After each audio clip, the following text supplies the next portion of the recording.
We first got started, well, we always played music growing up together. We always played in competitions over in Ireland.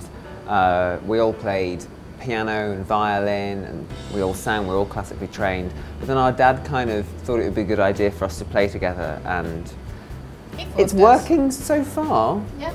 We always bicker. You know, the fights are always personal. No, it's just like any family. You know, your siblings, you have your ups and your downs. And You forget about it 2 seconds later. Yeah, it's just the same. Classically trained when we were growing up, so we had lessons in piano and violin and singing, and we also would go and have choirs and take part in that. Jonathan liked the musical theatre stuff as well. And then at school as well, so in England you have GCSEs and A-levels, and so we studied music then, and Rosanna as well did. I went to university, college, and I studied classical music and did opera. So yeah, I did opera, so a bit different, not exactly pop. Having done classical singing and opera, it really taught me how to sing properly and take care of my voice. And so that's been great with when we have like hard schedules and we are, you know, singing like 4 or 5 times a day, like what, half an hour to 45 minutes each time, then I know when things aren't working and I can change it. So I'm never too stressed when it comes to singing, because 45 minutes of opera is kind of hard. Yeah. The songwriting process between us depends on who gets to the music room first downstairs. It varies all the time, all the time. Generally it will start by someone sitting at the piano, playing some chords maybe, thinking of a melody, and then someone else comes in and goes, no! Normally Jonathan, no, doing that wrong, you're doing it wrong. But yeah, it just depends really on who comes down. Yeah, downstairs first to do it. Who goes downstairs? Sometimes it's one of us, sometimes it's 2 of us, sometimes it's all together. Yeah. But we all agree, like even if one of us has written a song, we have to all agree that it's right, that it's the melody and the words are how we want them. And we like to say it's like a puzzle, but we don't have the jigsaw pieces, and they just happen. It just happens, and you know, we could spend a good hour, you know, deciding what chord's meant to go in a certain place, but we all agree on the final thing in every single song. Sometimes it's instant, sometimes it can take months. Yes. Lyrically, we draw from everything. I like watching movies and that kind of stuff, and getting, you know, inspired by that, or like people watching. That's great.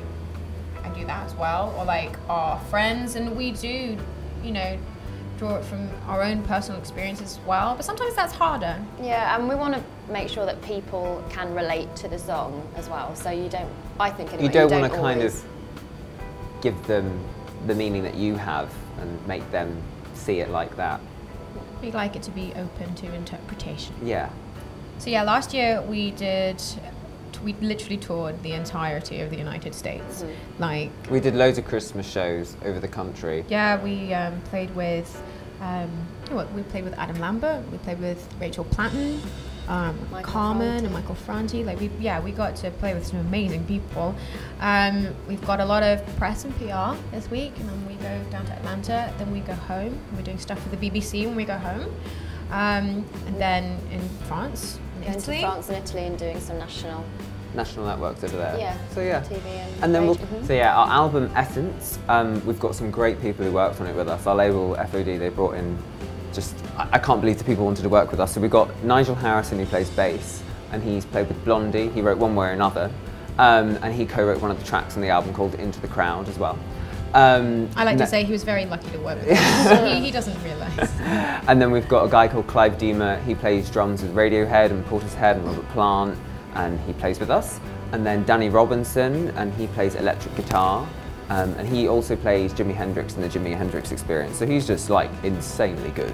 And then a guy called Mikey Rowe, who plays keyboards with Noel Gallagher, Oasis, Stevie Nicks. So we've had incredible people. Yeah, and we also had an orchestra as well when we were recording the album. So yeah, we walk into the studio one day and then there's like, I don't know, 16 or so instruments and people set up. But it's all our own music, it's all our own songs, and we recorded it all analog, so it's got that really good feel to it, yeah. Warmness. Yeah.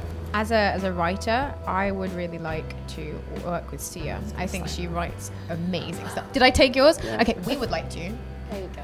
There you go. Sia, yeah, the melody she comes up with are incredible. And it's like, I know she does so much writing for other artists, and you can hear, when you hear the song by the other artist, you kind of know it's done by her, because you just hear the melody, you're like, that's a Sia melody.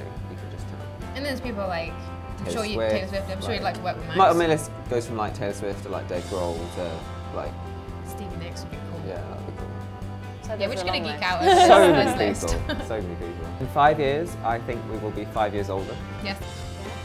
I hope that we are still doing exactly what we're doing now and playing to lots of people. Keep writing. I think the thing we want and to achieve is longevity and to be able to grow our fan base and kind of develop our sound along the way and our writing and just grow as artists as well.